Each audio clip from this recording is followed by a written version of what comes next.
Haleluya, shalom, puji Tuhan. Walaupun internetnya tidak jalan, tapi kita rekam secara manual ya. Hari ini kita mau lanjutkan pelajaran kita tentang sorga dan neraka itu ada. Jadi ini bab yang terakhir dan kita mau lihat bagaimana hubungan dosa yang pahit dan menyiksa itu. Kira-kira bisa dapat diimajinasikan. Pasti sangat mengerikan.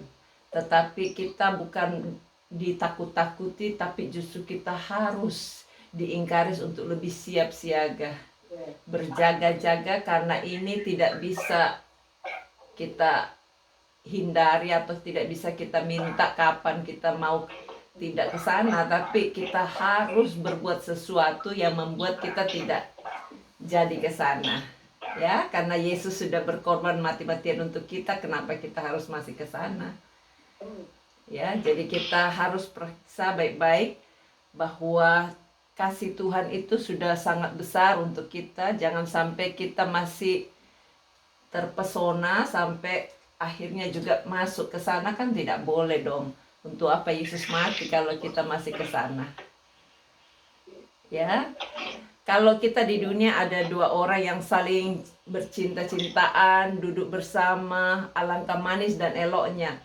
Itu kan berarti dia punya hubungan. Seperti Yesus bilang, sungguh alangkah baik dan indahnya kalau kita duduk bersama. Dan apalagi yang dikatakan, seperti embun yang dari Hermon mengalir ke jubahnya Harun. Jadi kalau kita bisa menikmati keindahan duduk bersama, demikian juga orang kalau berbenci-bencian, dia bisa duduk bersama dengan siksaan yang luar biasa, yang dia tidak bisa tanggung sebenarnya. Nanti kalau di neraka akan begitu juga. Jadi bisa dibayangkan siksaan yang luar biasa itu, tapi mereka juga terus tinggal bersama-sama dan ini kekal selama-lamanya. Sehingga mereka yang sudah saling membenci, pernah nggak lihat kalau rumah tangga ribut, benci-bencian, ini selama-lamanya ribut melulu dan tidak bisa dipisahkan lagi. Jadi mereka terhubung selama-lamanya dengan keributan, kesusahan, kepedihan hati. Mereka yang tidak mau tinggal bersama malah wajib tinggal bersama. Suara siapa yang bunyi-bunyi itu ya? Ada kayak orang jalan. Oke, saya sudah kecilkan. Jadi kalau di neraka bisa kedengaran suara saya? Oke, jadi kalau di neraka semua saling membenci, semua saling dendam, semua penuh kepahitan satu dengan yang lain dan tidak bisa terpisahkan. Bayangkan kalau misalnya dia lagi benci terus pindah kamar atau pindah tempat, pindah rumah, pindah kota masih lumayan ya. Tapi ini tidak boleh pindah, terus-terus terhubung dan tinggal bersama. Bisa bayangkan kayak orang dalam penjara tapi terus saling menghajar, saling maki-maki. Kira-kira betah nggak dan tidak bisa escape? Ya, bisa bayangkan, itulah keadaan neraka. Bukan cuma sendirian di dalam neraka, tapi semuanya orang-orang yang ganas-ganas itu masuk sama-sama dan terhubung, tidak bisa dilepaskan lagi. Jadi antara mereka aja sudah bisa saling maki-makian dan tidak berhenti-berhenti. Yang nangis, yang teriak, yang berdarah, yang aduh semuanya deh. Kita bisa bersyukur kalau kita tahu lebih dahulu sehingga kita lebih berjaga-jaga. Karena apa? Tuhan mau mati untuk kita supaya kita keluar dan tidak perlu masuk di sana lagi. Iya toh? Kenapa Mbak Indah? Kenapa Mbak Indah? Ya, yang bertengkar terus dan tidak bisa berhenti dan tidak bisa dipisahin. Kalau di sini misalnya anjing bertengkar, kita pisahkan lumayan. Di sana tidak ada lagi yang bisa dipisahkan. Sudah satu tempat dan tidak bisa terpisahkan. Jadi bukan cuma takut dengan ulat, takut dengan orang-orang preman yang gebuk-gebukan di situ sudah lebih dari itu. Iya, jadi kita harus bisa rasakan kalau kita indah dan senang karena bersatu di dalam keluarga Allah, begitu juga mereka bersatu dan tersatukan. Tetapi di dalam kejengkelan, di dalam kebencian, di dalam dendam, di dalam duka cita, di dalam kejahatan yang sangat maksimal.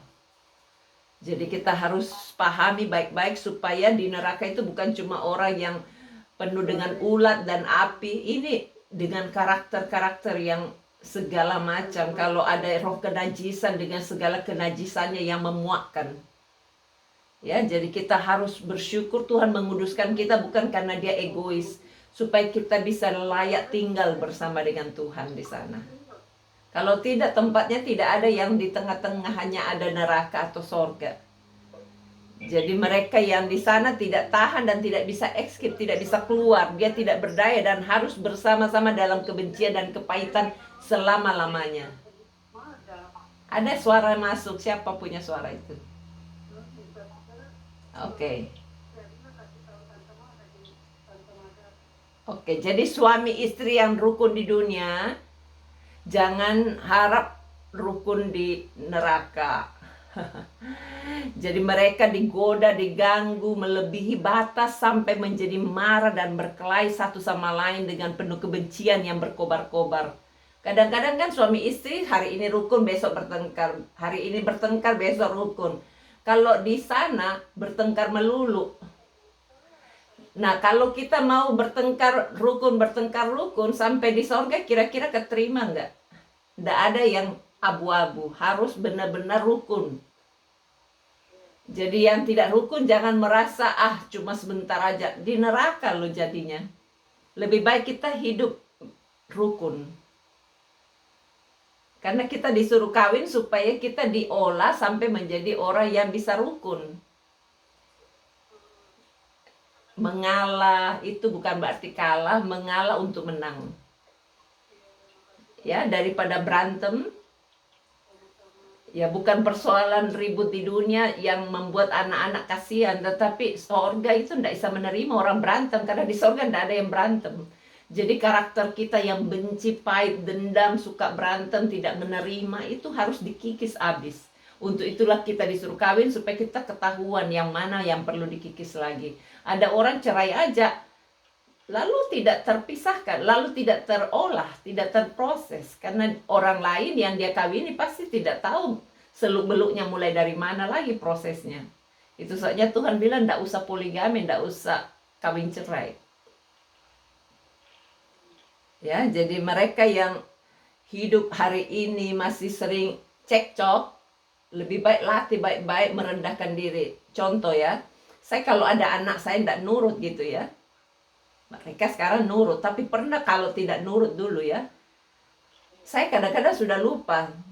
Anak pertama sudah kawin, sudah lulus, berarti sekarang nurut banget. Yang kedua juga sudah nurut. Yang ketiga ini kadang-kadang nggak nurut. Terus Tuhan ingatkan saya, kamu apain anak pertamamu sampai bisa nurut?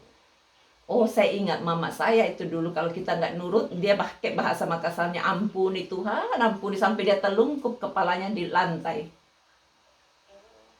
Tapi anaknya lihat, jadi kita nggak berantem sama anak, tapi kita mohonkan pengampunan di hadapan Tuhan. Anak langsung ketakutan, kamu ngapain itu? Saya bilang, iya, saya kepingin kamu nurut, tapi kau tidak bisa, jadi saya mintakan Tuhan ampuni kamu.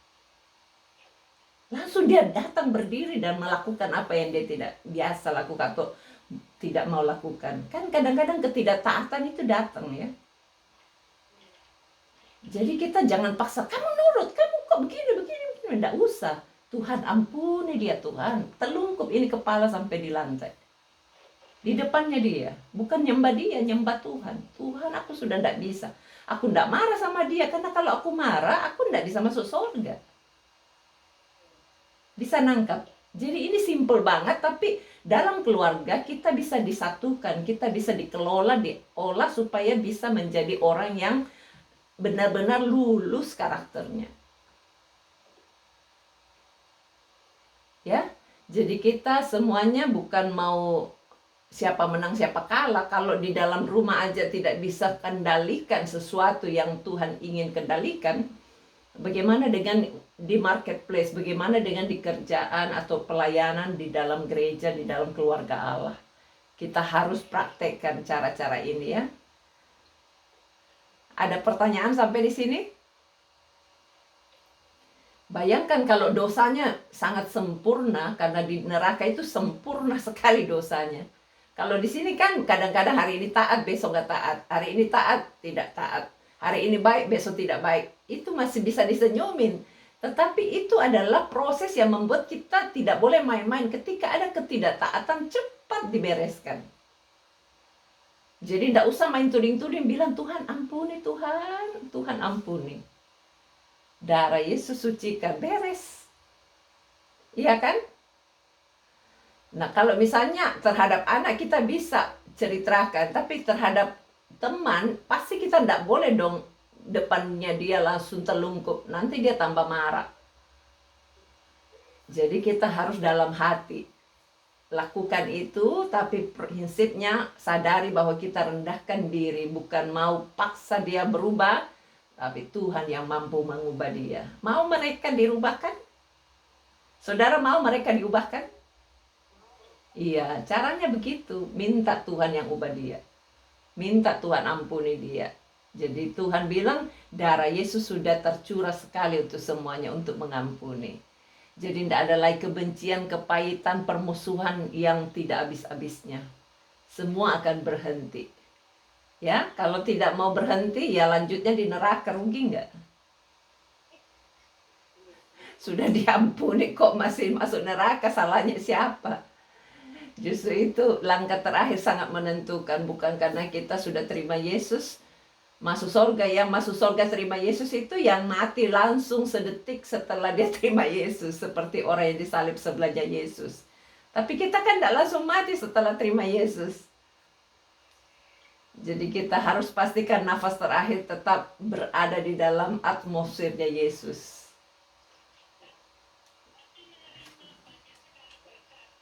Iya.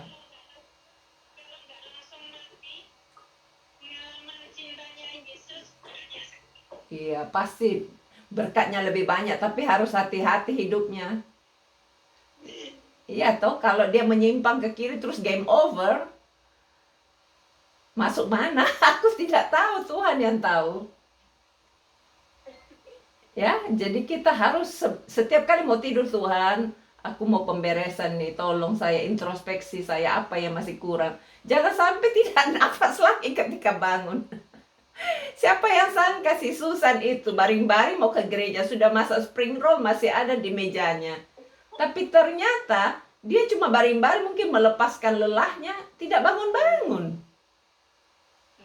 Kira-kira waktu masak dia muring-muring nggak? Saya tidak tahu. Kira-kira yang jemput terlambat atau tidak datang-datang, saya juga tidak tahu dia responnya kayak apa.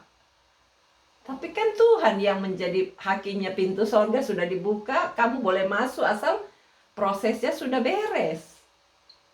Misalnya dia habis baptis langsung game over, ya sudah, alamatnya langsung sorga. Tapi kalau ini kan masih ada kesempatan untuk dapat sesuatu yang lebih baik. Tetapi kalau tidak diambil yang baik, yang jahat datang. Jadi kita sudah tahu bahwa kehidupan kita hubungannya dosa yang pahit dan menyiksa itu sangat besar. Sangat besar pengaruhnya, dampaknya. Kita harus lebih hati-hati. Dan kita juga harus tahu tidak ada keinginan lagi yang dipenuhi di sorga. Istilahnya keinginan apa? Kan manusia itu masih kepingin, mungkin masih mau kaya, masih mau minum air putih, masih mau makan mangga, mau makan apa lagi Bu Juni? Tahu tek-tek, mau makan pete, nggak ada di sana. Jadi betapa ngelongsonet, ngerti ngelongso ini? Betapa siksanya, ngesakno, nggak ada lagi yang bisa diambil. Kalau di sorga tidak ada lagi rasa kepingin apa, karena di sana memang sudah disediakan segala macam kayak Firdaus. Di neraka tidak ada apa-apa, kepingin loli aja nggak ada. Kalau di Taman Busut ada yang mau minta loli, buka-buka tas, oh mungkin masih ada. Di sana nggak ada lagi. Jadi kita mau cari apa? Tidak cari, tapi ini manusianya masih kepingin. Tidak bisa satupun yang bisa dipenuhi keinginannya. Jadi itu yang lebih sakit dan terluka besar. Kalau saudara pernah punya luka yang besar, terus nganga, ini lebih sakit dari luka itu. Karena apa? Kepingin tapi tidak terpenuhi, dan bukan cuma sedetik tapi selama-lamanya. Bisa rasakan kepedihannya yang akan menyiksa orang itu, kasihan sekali. Jadi segala keinginan dosa seperti dalam dunia tetap bergelora dalam hatinya, berapi-api, tetapi semuanya tidak terpenuhi. Jadi bukan saja kepingin makan, misalnya dia kepingin main hal-hal yang menajiskan dirinya, di sana tidak bisa lagi juga. Jadi betapa siksanya mereka. Banyak orang bilang, aku tidak bisa tahan nafsu nih, aku lampiaskan aja. Sekarang kalau tidak mau tahan, di neraka tidak ada lagi hal-hal gitu. Lebih baik sekarang latihan menyangkal diri, pikul salib, tahan nafsunya dalam segala perkara, ya. Jadi nafsu itu bisa seks, bisa dalam hal yang lain-lain. Kita harus jaga baik-baik supaya stabil. Amin. Kalau kita tidak stabil, ya minta, masih ada kesempatan, Tuhan stabilkan saya, biar frekuensinya sesuai dengan frekuensi Tuhan. Jadi tidak bergelora, tidak berapi-api. Yang penting kita hidup cukup dalam segala perkara. Ada orang nafsu kepingin punya rumah 10, jadi tuan tanah. Kepingin punya mobil 100, kepingin punya jet. Itu semua nafsu yang harus dikendalikan. Kita harus bersyukur dengan apa yang ada. Tuhan bilang berpada dengan apa yang ada. Bukan berarti tidak usah cari uang, tidak usah kerja. Kita kerja, tapi jangan merugikan pertumbuhan iman kita.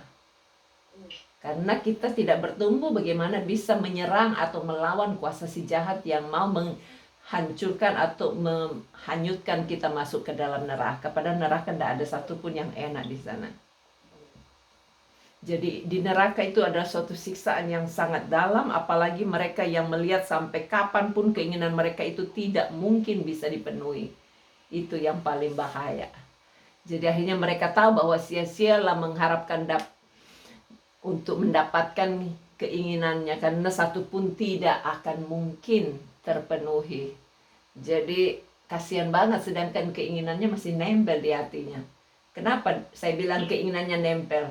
Dulu kan mestinya kalau dia bisa lepaskan keinginannya untuk bebas, seks bebas, dia kan bisa masuk surga kalau dia bisa lepas, menang. Tapi kalau dia tidak bisa lepas dan menang, sampai di neraka dia cari, tidak ada lagi yang bisa. Apalagi mau ngobat, mau narkoba, mau minuman mabuk-mabukan, rokok, tidak ada lagi di sana. Jadi tersiksanya kayak apa? Yang berikutnya, api dan ulat tidak juga terpadamkan. Mbak Enda bilang dia paling takut caterpillar. Ini ulat yang lebih dari caterpillar. Caterpillar kalau misalnya cuma 10 kita injak selesai. Ini bukan 10 dan bukan cuma caterpillar. Sudah ada lipannya, sudah ada segala-galanya yang tidak akan mati karena api. Jadi sebagai Allah yang adil, semua menerima hukum sesuai dengan perbuatannya di dalam neraka. Jadi ada neraka itu tingkat-tingkat hukumannya. Sekarang kan koruptor yang di Indonesia yang lagi viral, hukumannya lebih ringan dibandingkan dengan pencuri ayam. Kenapa tidak adil? Di surga itu dan di neraka keadilannya itu sangat-sangat pasti, karena yang menghukum itu Tuhan. Sebaliknya, orang yang tidak percaya ada neraka karena dia anggap Tuhan itu terlalu baik, tidak mungkin menghukum manusia. Saudara pernah dengar Yehova Witness, saksi Yehova? Dia bilang tidak ada neraka karena Tuhan itu terlalu baik, tidak mungkin manusia dihukum.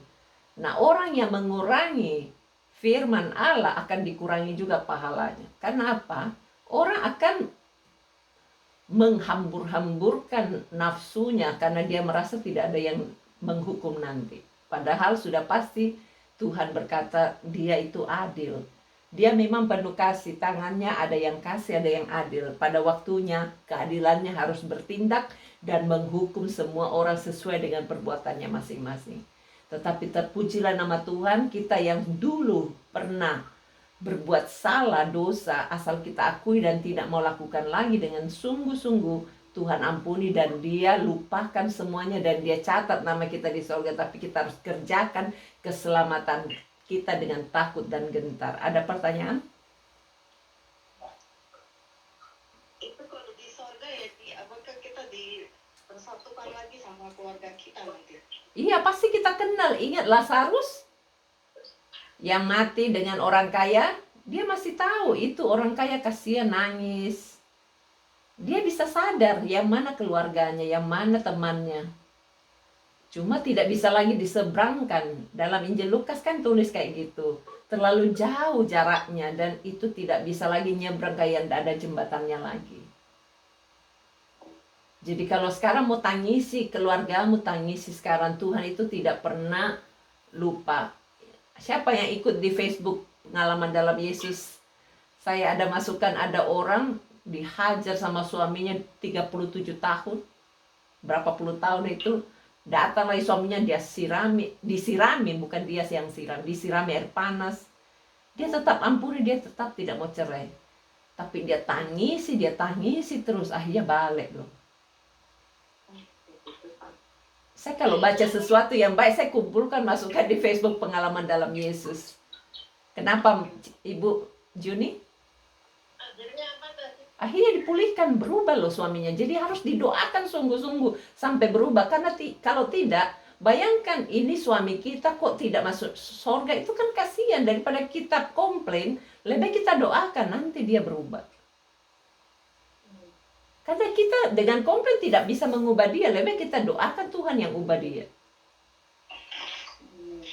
Jadi kita itu belum menerima kejahatan seperti disiram air panas, belum menerima kejahatan sampai ditendang sementara hamil, belum sampai kayak gitu. Tapi orang-orang kayak gini yang sudah menerima kenyataan itu, dia tulis dan dia saksikan dan dia lihat happy endingnya. Saya suka kumpulkan dan masukkan di Facebook pengalaman dalam Yesus.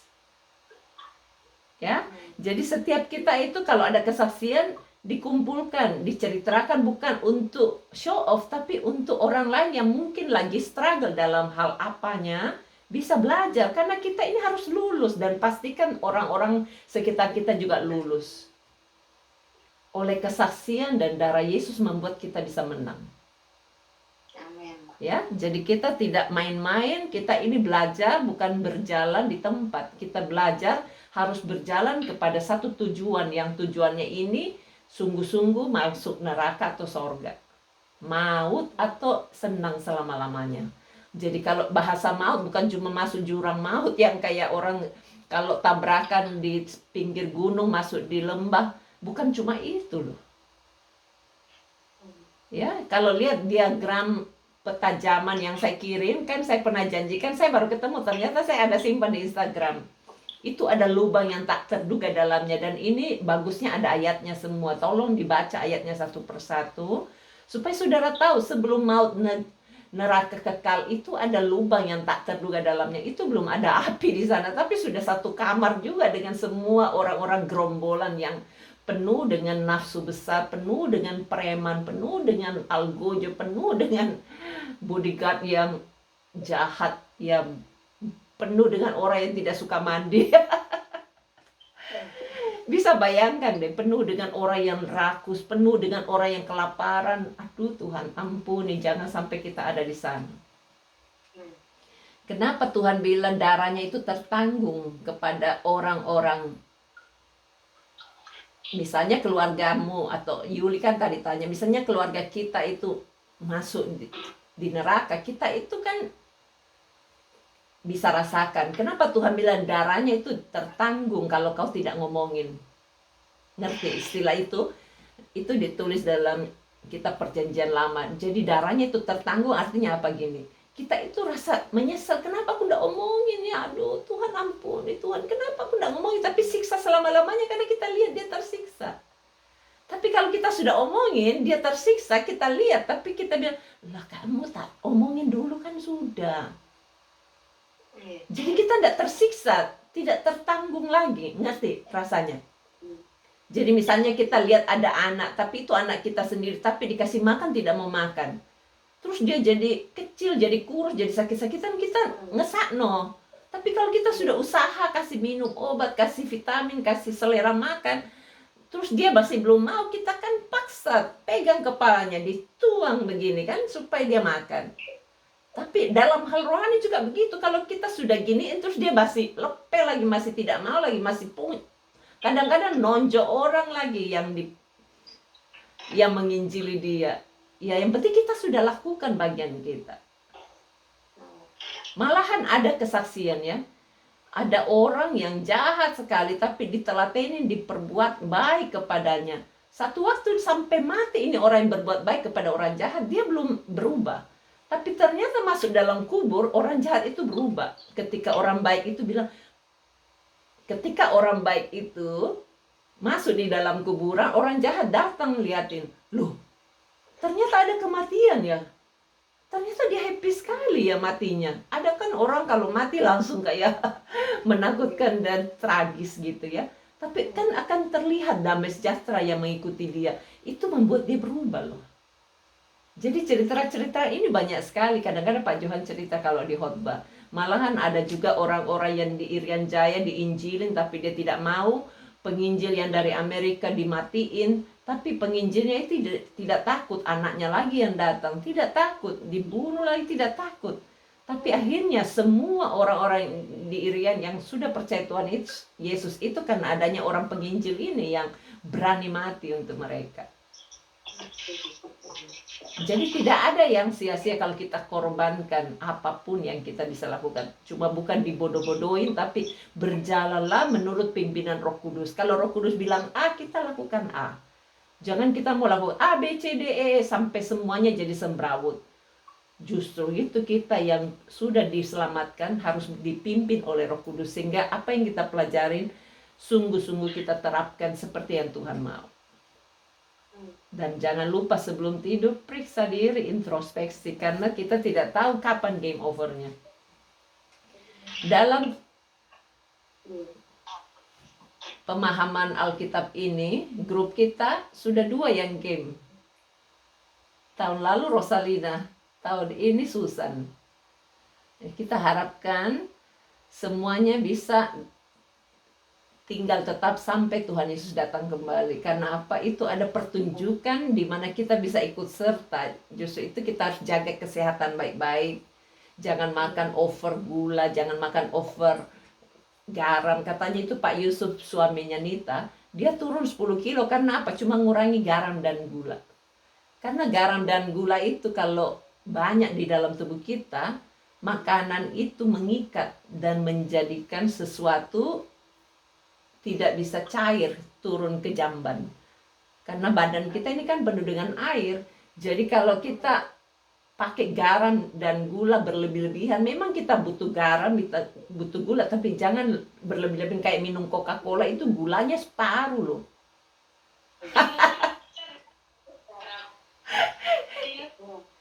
Tidurnya Rita nggak pakai garam dan gula. Iya, justru itu Kak. Kenapa orang bule itu garam gulanya ditaruh di meja, tidak langsung di dalam panci. Makin direbus. Selamat makan Pak Richard. Makin direbus, makin menjadi-jadi. Jadi kita harus kurang-kurangi garam dan gulanya. Saya dulu waktu di rumah sakit selama 1 bulan betul-betul off gula. Karena saya takut diabetes. Terus papa saya bilang, kamu itu masih butuh gula. Saya memang betul-betul enggak ngerti kalau saya itu butuh gula. Saya kira di tempat-tempat sayuran atau nasi sudah ada gula cukup. Tapi ternyata butuh gula, tapi jangan over gulanya. Jadi waktu itu saya sampai gemetar-gemetar karena kurang gula. Jadi kalau kerjanya banyak boleh ambil gula sedikit. Jangan lebih banyak lagi, nanti ngendap. Jadi nimbun di dalam badan kita. Ya, jaga kesehatan baik-baik supaya kita dapat panjang umurnya. Kita harus kerjasama dengan Allah Roh Kudus supaya kita berada di dalam penantian di mana Yesus datang kembali. Ini generasi kita loh. Abraham, Nuh, Musa segitu baiknya, Elia, Elisa segitu baiknya, tidak bisa mengikuti pemandangan yang hebat itu dan dia cemburu. Tapi kita ini kalau kita jaga baik-baik fisik kita, roh kita, apalagi kita bisa saksikan pemandangan dan terinclude berada di dalamnya, bisa terangkat hidup-hidup kayak burung nasar. Bayangkan, saya itu yang membuat saya mau serius sungguh-sungguh sama Tuhan. Banyak menangis untuk orang lain, bukan karena cengeng, tapi karena minta pengampunan, minta kemurahan Tuhan. Kayak Abraham tangisi Sodom, nggak bisa lagi, tapi lumayan Lot berubah. bisa diselamatkan. Istrinya juga sebenarnya diselamatkan, tapi nengok ke belakang, masih ingat harta bendanya. Pak Heri Chandra suka bilang, jangan jadi kayak istri Lot. Sudah dikeluarkan, sudah ditangisi oleh Abraham, tapi nengok jadi tiang garam. Jadi dia tidak dapat harta, tidak dapat juga kenikmatan, tapi akhirnya jadi tiang garam. Artinya apa? Mati percuma. Kayak Pak Johan bilang, batu baterai yang tidak ada lagi energinya, tidak bisa berfungsi. Tiang garam kayak gitu juga, cuma jadi patung, tidak bisa berfungsi, akhirnya dibuang. Masa dibawa lagi ke rumahnya Lot? Tidak bisa. Ya, jadi kita harus jaga semuanya, saling mengingatkan satu dengan yang lain dengan kasih Kristus, bukan dengan tuding-tudingan, dengan empat mata kalau boleh. Jadi kalau bicara kekurangan seseorang, jangan di depan umum. Dia nanti malu tambah tidak berubah. Tapi kalau empat mata, justru itu kita perlu duduk bersama, adakan waktu bersama, sehingga kita bisa saling sapa, saling tegur dalam kasih. Nah, kita lihat ya, hukuman itu pasti tetap ada, dan di dalam neraka itu derajat apinya panas sekali. Dan api itu yang menyiksa, tidak pernah berhenti-berhenti, dan jumlah ulat yang menyiksa ganasnya itu tergantung dari beratnya hukum Allah yang memberitahu, dan dengan tepat berapa ukuran hukumannya setiap orang berdosa. Api dan ulat itu sangat mengejutkan dan menyiksa untuk abadi dahsyat. Jadi misalnya hukumannya tingkat 10, ulatnya lebih banyak. Misalnya hukumannya tingkat 1, ulatnya lebih sedikit. Itu contoh. Kita tidak tahu kayak apa ulat di sana. Kalau lipan aja itu kan bisa masuk-masuk di dalam badan, mengerikan. Jadi kita coba lihat apa kata Alkitab dalam Wahyu 14 ayat 10. Wahyu 14 ayat 10. Maka ia akan minum dari anggur murka Allah yang disediakan tanpa campuran dalam cawan murkanya, dan ia akan disiksa dengan api dan belerang di depan mata malaikat-malaikat kudus dan di depan mata anak domba. Jadi kita tidak mau menerima cawan murka Allah itu. Jadi kita harus ikuti jalur apa yang Tuhan inginkan. Kita lihat penyesalan itu tidak ada lagi gunanya. Semua yang menyesali nasibnya mengapa mereka masuk neraka, padahal sebetulnya tidak perlu, dan mereka bisa lolos dari neraka. Tidak ada lagi gunanya penyesalan saat itu. Sekarang kita mau menyesal, pengampunan masih ada. Menyesal tidak cukup, kita harus bertobat sampai kelihatan perubahan. Ya, seperti orang sekolah, training ini artinya sekolah. Kita seperti sekolah, pastikan kita lulus. Kita dapatkan ilmunya, karena ini pengetahuan yang Allah miliki kayak lautan. Kita tidak bisa langsung dapat semuanya. Kita bisa saja belajar 10 jam, 10 fase. Tidak mungkin kita tampung semuanya, tapi setiap kali kita dapatkan, kita harus simpan di hati kita, besok ditambah lagi. Jadi bukan kejar tayang. Ya, jadi kita menuruti apa kata-kata Tuhan supaya kita tidak menyesal. Orang-orang yang rohani dengan sabar mengemis supaya orang temannya itu berubah. Kadang-kadang mereka diolok-olok, difitnah, diusir, dikasih anjing galak. Iya toh? Tapi semua yang dilakukan itu ketika dia masuk neraka karena dia tidak mau terima, dia baru menyesal. Aduh, kenapa saya usir temanku ya? Padahal dulu dia yang injilin saya. Sekarang dia enak-enak di sorga, saya di neraka. Dia menyesal, tapi tidak ada lagi kesempatan bertobat. Itu kerugian luar biasa. Jadi kalau Mbak Enda bilang ajarin aku menginjil, sebenarnya rema-rema seperti ini yang kita perlu tulis dan ingat baik-baik. Bilang, sayang atau teman, aku itu datang supaya kamu satu waktu tidak menyesal.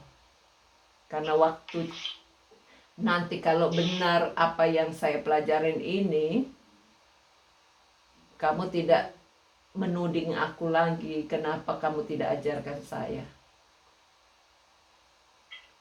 Ya, jadi kadang-kadang kita itu tidak bisa tahu kapan kita bisa ngomong gini kepada mereka. Seperti tadi saya ketemu ada orang ya, saya bersihin rumahnya. Sudah berapa kali saya mau bicara susah. Dulu pernah dia jatuh, saya kasih minyak urapan, saya doakan. tapi belum mau ke gereja, padahal sudah sembuh. Tidak perlu pakai tongkat lagi. Tadi dia susah kencing, nenek-nenek. Terus saya bilang, apa kabarmu? Dia bilang, iya, saya ini susah kencing, mau dibawa ke dokter, katanya anakku mungkin infeksi. Saya, oh, saya juga pernah gitu, anakku juga pernah gitu. Kamu mau nggak? Saya kasih cerita caranya sembuh, seperti resep makanan. Kalau saya ajar kamu masak kayak gini, nanti kamu bisa masak. Nah, seperti ini masakan rohani untuk kesembuhan. Tak ceritain. Kamu tahu nggak, Yesus yang kamu tahu di Katolikmu itu loh, itu bisa menyembuhkan.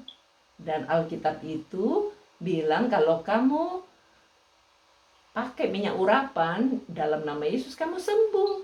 Kau ingat nggak dulu, waktu kamu tidak bisa jalan, daripada lumpuh sekarang sudah bisa jalan. Ayo sekarang didoain lagi. Saya ambilkan kamu minyak urapan, ada di mobilku. Nggak usah. Saya doain aja. Habis saya doain, makasih ya. Lega dia. Saya bilang, enggak cukup, kita harus praktekkan. Saya ambilkan dulu minyak urapan, di mobilku selalu ada. Saya ambilkan, saya semprotkan, taruh di tempat lubang tempat kencingmu. Terus dia praktekin. Sebelum saya tinggalkan dia, saya tanya, gimana? Sudah kencing? Iya, sudah keluar kencingnya. Saya bilang, sangat simpel kalau kamu mau ikutin apa yang Tuhan katakan. Cuma kita tidak tahu kapan waktunya kita bisa ngobrol. Di shopping center tidak mungkin. Justru itu kita bangunkan kebaikan. Building kebaikan yang bisa kita lakukan kepada orang. Sehingga pada waktunya nanti dia akan minta advice ketika dia kesusahan. Kenapa Tuhan bilang kalau kebaikanmu itu dilihat orang, Tuhan itu sudah dekat. Kita tidak bisa propaganda Tuhan kalau dia anggap kita orang jahat. Tapi kalau kita berbuat baik, misalnya kita harus melakukan 10, tapi kita lakukan 12, beda kan dengan orang kafir? Jadi dia anggap kita baik. Nah, jadi kalau kita dianggap baik, ketika dia punya kesusahan, dia mau cerita. Bayangkan kalau kita dibilang, kamu jahat, ngapain gua cerita sama kamu? Justru itu kita berlomba-lomba jadi orang baik. Bukan show off, tapi apa yang kata Tuhan, yang mana kita harus taburin, kita taburin. Pokoknya ketika kita menabur, jangan sampai keluarga kita tidak tertaburi kasih.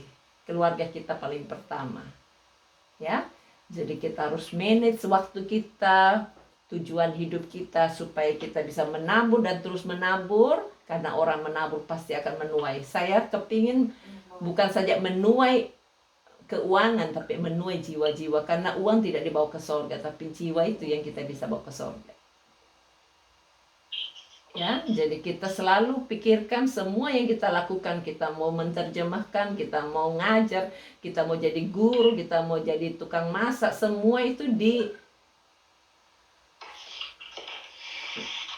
dikurskan atau dihitung untuk kerajaan surga, untuk jiwa-jiwa. Karena buah kekal yang ingin kita persembahkan itu bukan apa yang ada di dunia. Misalnya kita investasi untuk gedung gereja, itu tidak bisa dibawa ke surga. Tapi jiwa-jiwa berapa orang yang masuk di gereja itu yang akan masuk di surga. Itu yang akan di-convertnya, diperhitungkan. Ya, jadi bukan dipersulit, tapi memang sulit. Justru itu harus dipelajarin. Sampai sini ngerti kan? Ya, jadi kita tidak usah lagi menyesal. Berapa orang ingat akan suami istri dengan kasih dan manis terus menasihati, tetapi ditolak mentah-mentah, biasanya dengan kasar, dengan maki-maki. Kalau suami istri sudah saling menasihati dengan penuh kasih tapi masih ditolak, apa yang terjadi? Katanya ini Pak Dr. Yusuf bilang begini. Tetapi sekarang nasi sudah menjadi bubur, sekalipun menyesal sudah tidak ada lagi gunanya. Jadi kita yang ditolak jangan merasa paksakan dia, yang penting kita sudah lakukan bagian kita. Ya, jadi kalau kita nangis bukan berarti kita sampai harus sakit karena nangis terus, enggak. Ada waktunya kita menangis bukan berarti cengeng menangis lalu Tuhan dengar, tidak. Tapi kadang-kadang kita menyembah Tuhan sampai terharu, sampai air mata keluar, itu kan menangis namanya. Tapi bukan berarti ada orang setiap kali datang harus nangis, Tuhan suamiku, Tuhan istriku, bukan begitu caranya. Tapi ketika kita menyembah Tuhan, saudara bisa lihat penyembahan saya waktu Selasa dan Jumat di online, siapa yang suka ikutin? Kadang-kadang itu tiba-tiba kita nangis, bukan berarti begitu datang harus nangis, enggak. Ya, kadang-kadang kita menyembah sampai nangis karena sampai dari hati yang terdalam kita katakan, Tuhan, aku persembahkan orang-orang ini ke dalam tangan-Mu. Mungkin mulut kita tidak sempat ucapkan nama mereka, tapi dengan bahasa lidah itu sangat spektakuler. Dia seperti radar yang terus bisa dilepaskan dan pasti akan sampai pada tujuannya. Coba baca ayat yang terakhir ya, Yeremia 8 ayat 20. Yeremia pasal 8 ayat yang ke-20.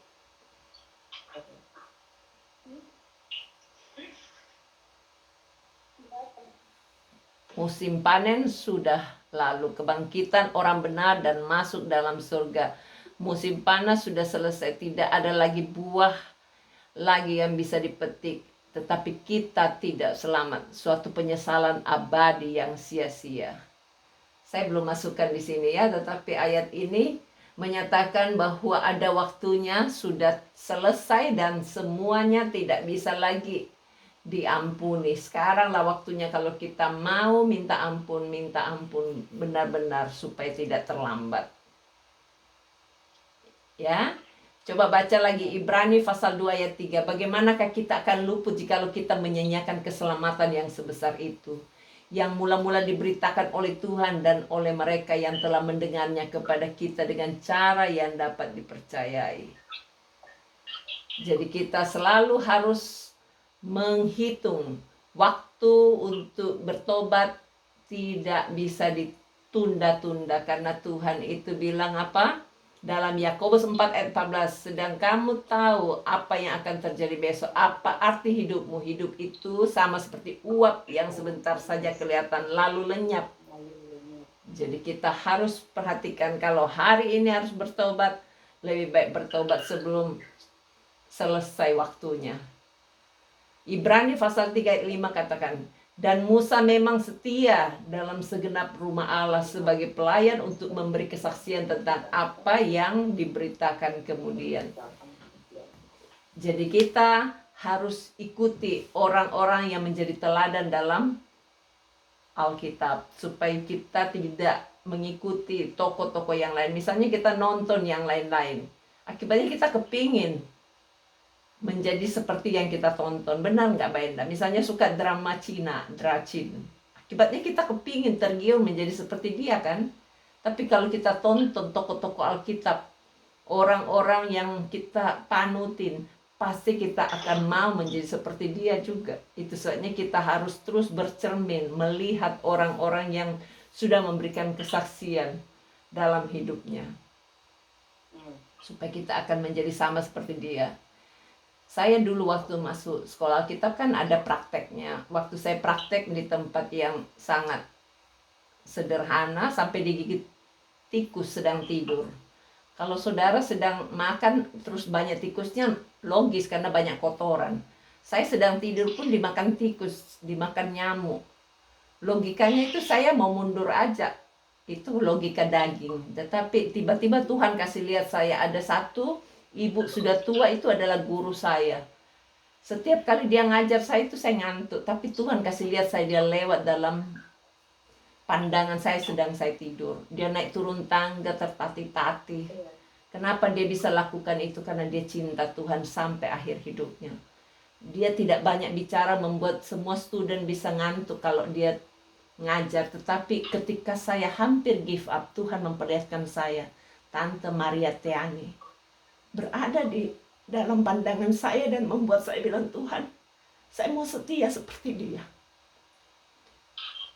Jadi kalau kita melihat orang-orang yang setia sampai akhirnya, itu membuat kita bisa jadi setia sampai akhir. Tapi kalau kita tidak melihat orang-orang yang setia sampai akhir, kita lihat maunya sendiri YouTube, orang-orang yang ngajar kita tapi buahnya apa, kita harus periksa buahnya apa. Supaya apa yang dia ajar kita, kita pelajarin apa yang dia lakukan, bukan apa yang dia katakan. Itu YouTube yang sama-sama belajar tentang Kristen. Kalau dia ajarkan tentang drama-drama. Dia mau bawa kita ke sorga enggak?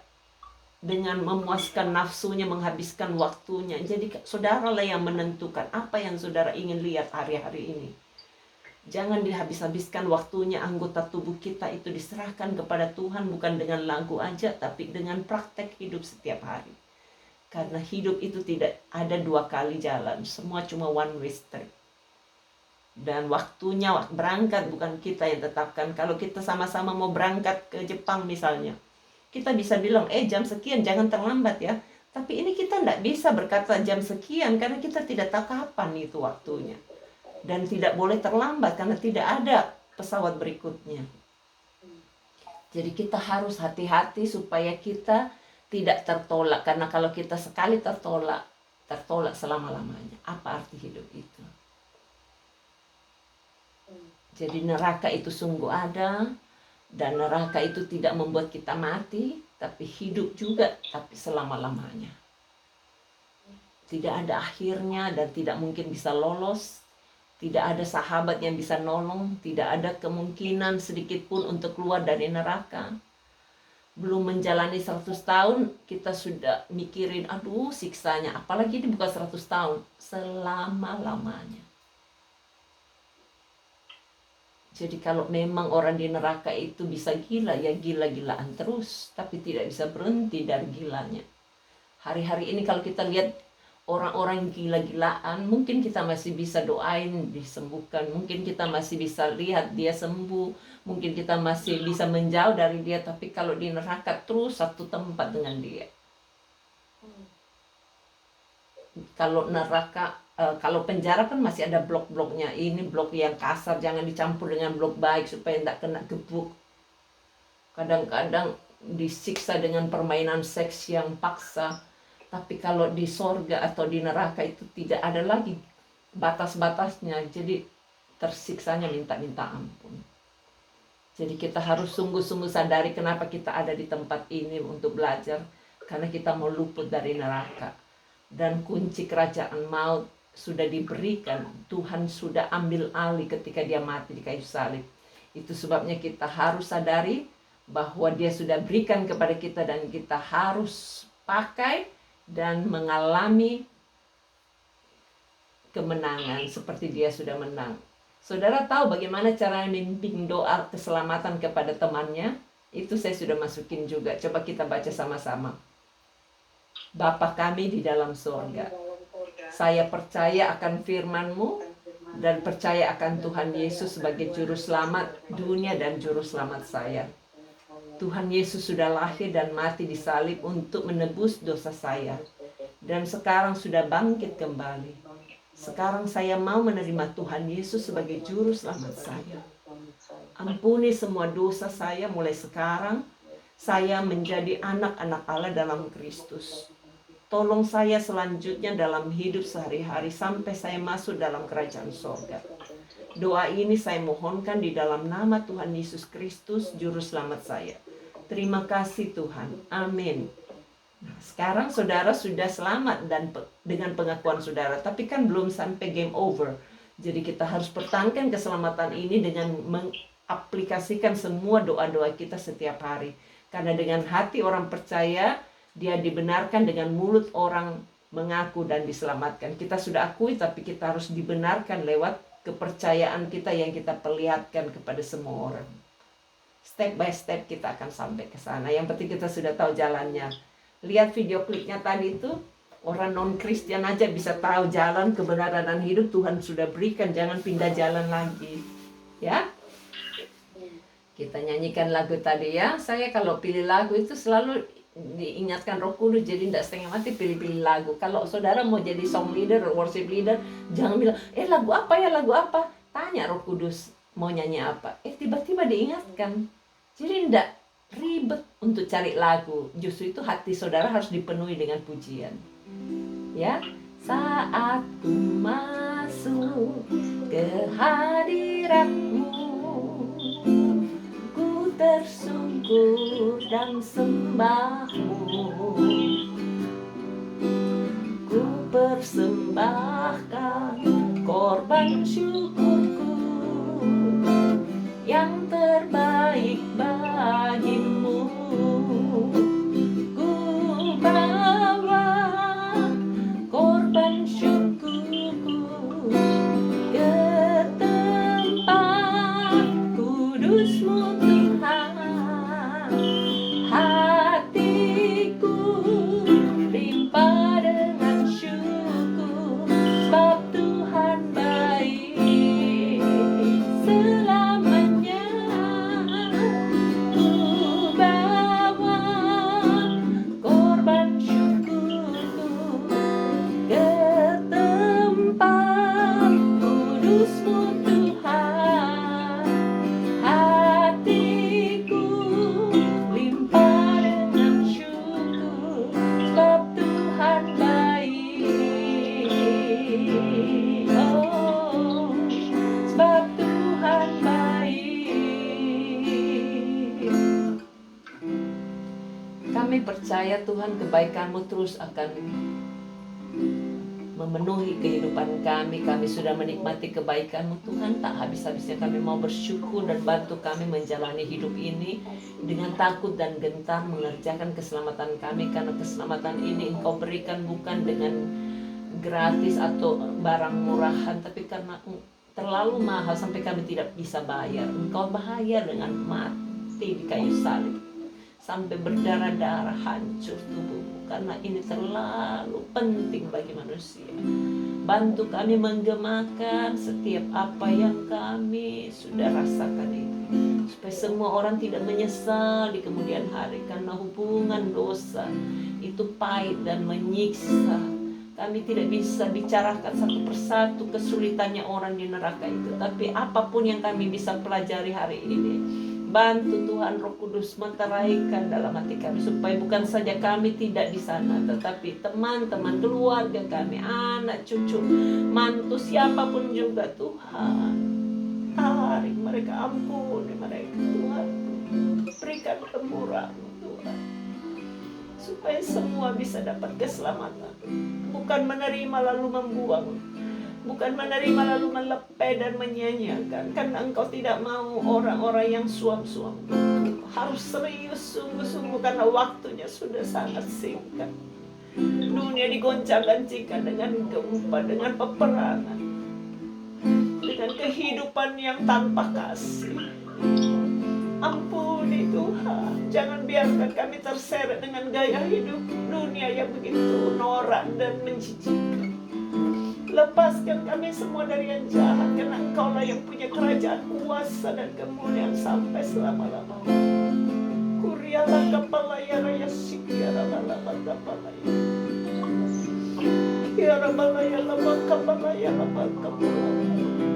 Kami percaya doa kami bagaikan rudal yang akan sampai pada tempatnya.